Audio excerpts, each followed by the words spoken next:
Hi guys, your lifestyle coach Kunal Sharma here. सलाम and नमस्ते। आज का जो फिटनेस इंफॉर्मेशन है वो बहुत ही इम्पॉर्टेंट है, सबसे ज़्यादा इम्पॉर्टेंट है। जितने भी मैंने फिटनेस इंफॉर्मेशन दिए आज तक, ये आज का जो इंफॉर्मेशन है वो सबसे इम्पॉर्टेंट है। वो है कोविड-19 का रिकवरी। कोविड-19 सभी को होने वाला है, इसमें डरने की बात नहीं है। ओके ये जरूरी है कि डरना नहीं है। ओके केसेस धड़ाधड़ बढ़ रहे हैं, किसी भी जगह पे आप ले लीजिए, और वो रुकने वाले हैं नहीं, क्योंकि जब तक हमारा नॉर्मल मूवमेंट लाइफ का बिजनेस जो एक्टिविटी है वो चलता रहेगा, तब तक ये इन्फेक्शन बढ़ता रहेगा। अगेन डरना नहीं, ये याद रखिए। आपको करना क्या क्या है, जो as a fitness practitioner, as a personal coach जो मेरी ड्यूटी है वो मैं बताने जा रहा हूं। ये आप लिख लीजिए पेपर पे, ये आपके काम में आएगा। ओके नहीं तो आपके किसी फ्रेंड के काम में आएगा, आपके किसी कोलीग के काम में आएगा, आपके फैमिली मेंबर के काम में आएगा। ये आप लिख लीजिए मेरी बात। ओके फर्स्ट थिंग, जब आपको सिम्टम होए तो उसमें फटीग, ऑलराइट, फटीग, आपका टेस्ट और smell. Second, light fever, body ache, okay, sneezing constantly, running knows.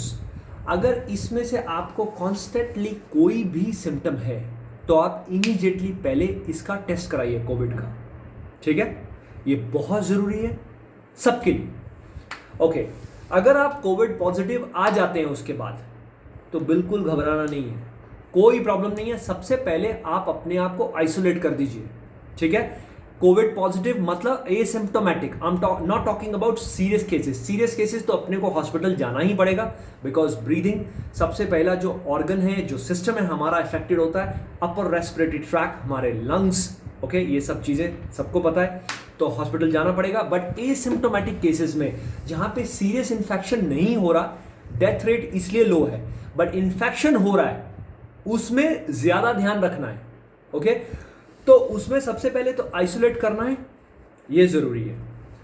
दूसरा, ज्यादा से ज्यादा रेस्ट लेना है, स्ट्रेस नहीं लेना है, रिलैक्स हो जाने का, आराम से मेडिटेशन करिए, रेस्ट कीजिए।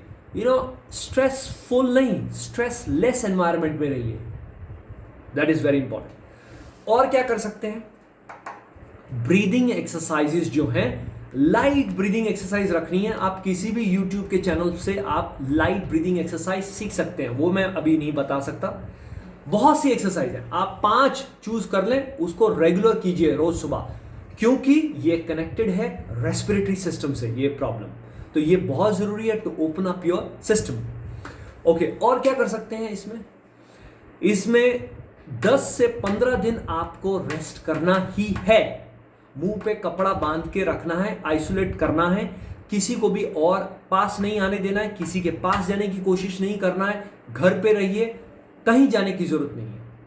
ठीक है, और क्या कर सकते हैं इसकी रिकवरी के लिए, फास्ट रिकवरी के लिए आपको सॉल्ट सबसे बेस्ट है। इसको सॉल्ट को गर्म पानी में डालिए, इनहेल कीजिए। ओके ये म्यूकस और साइनस के लिए और थ्रोट और रेस्पिरेटरी सिस्टम के लिए फैंटास्टिक मेडिसिन है, चीपेस्ट। ओके जो आप डॉक्टर से कंसल्ट करेंगे वो मेडिसिन तो लेना ही है, उसके अलावा मैं बोल रहा हूं एड ऑन वैल्यू क्या कर सकते हैं, गागलिंग। 3 बार गागल कीजिए, 3 बार स्टीम लीजिए। ओके और क्या कर सकते हैं, अच्छा म्यूजिक सुनिए, रिलैक्स कीजिए अपने आप को, जो भी आपको बुक पसंद है उसको एक साइड में लेके पढ़िए। ओके आंखों को रेस्ट दीजिए, इस सिस्टम को पूरा रेस्ट दीजिए। ऑलराइट अगर आपके पास कोई काम नहीं है, कुछ नहीं करना, आंखें बंद करके लेटे रहिए, रिलैक्स कीजिए सिस्टम को। और क्या कर सकते हैं इसमें, multi vitamins guys, multi vitamins बहुत जरूरी है। Zinc, selenium, copper, okay magnesium, ये चीजें जो हैं ये ट्रेस मिनरल और प्राइम मिनरल्स हैं, जो आपका प्रोटेक्शन करते हैं आपके साइनस में, आपके रेस्पिरेटरी ट्रैक्ट में, आपके थायराइड सिस्टम में। ये सारे जो मिनरल्स हैं आपको रिलैक्स करते हैं सिस्टम को। ये आपको ऐड ऑन करना पड़ेगा। ये कितने मिलीग्राम लेना चाहिए, क्या लेना चाहिए, ये आप अपने डॉक्टर्स बताएंगे, पर मैं आपको गाइडलाइन दे रहा हूं। विटामिन डी3 बहुत इंपॉर्टेंट विटामिन ही बोलूंगा, ये हार्मोन ही है बॉडी में जो आपको फास्ट रिकवरी में हेल्प करेगा। B12 डेफिशिएंसी है काफी लोगों को, विटामिन डी3 का डेफिशिएंसी है, इसको लीजिए। ओके, इसके अलावा और क्या कर सकते हैं, बहुत कुछ कर सकते हैं। इसके अलावा आप हाइड्रेशन पे जोर दीजिए। हाइड्रेशन बहुत जरूरी है। सिप बाय सिप पानी पी लीजिए। अगर आपकी हालत थ्रोट की ज्यादा खराब है तो गरम लूक वार्म वाटर लीजिए। ओके, अभी 10 दिन अगर बीत जाए, 15 दिन बीत जाए, आपको कोई सिम्टम नहीं है, आपकी रिकवरी बहुत अच्छी है, तो क्या करना है?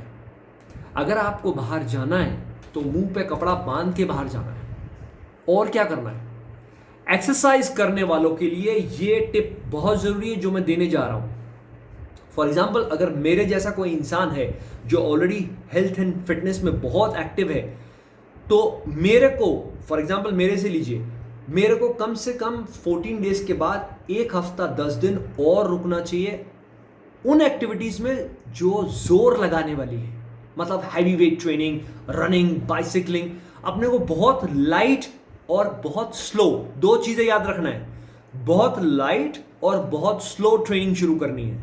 ओके, क्योंकि इसका कारण है जो मैं बता रहा हूं। डिफरेंट पेशेंट का इंपैक्ट डिफरेंट है। ये किसी डॉक्टर को, किसी साइंटिस्ट को अभी पता नहीं है। अगर मेरे को कोविड हो गया या मेरी वाइफ को कोविड हो गया, मेरे फ्रेंड को कोविड हो गया, इनका जो फिटनेस लेवल है हमारा डिफरेंट है और कोविड का इंपैक्ट डिफरेंट है। और अगर हम फटाक से इसको रिकवरी में जाएंगे तो इससे काफी डैमेज हो सकता है in place of fast recovery. तो अपने को बड़े ध्यान से बड़े ध्यान से अपने को चलना है। और कैलकुलेशन जो है हमारा, जो है डिसीजन होना चाहिए कि हम लोग कितना क्या कर रहे हैं, उसका इंपैक्ट बॉडी पे क्या आ रहा है, रिकवरी ठीक हो रहा है कि नहीं हो रहा। ओके, अगर आप फटीग फील करें कोई भी एक्सरसाइज करने के बाद, रेस्ट कीजिए, दूसरे दिन रेस्ट कीजिए, तीसरे दिन रेस्ट कीजिए, डू नॉट रश। ओके, ये सारे पॉइंट्स आप लिख लीजिए, ये आपके काम में आएंगे। सलाम।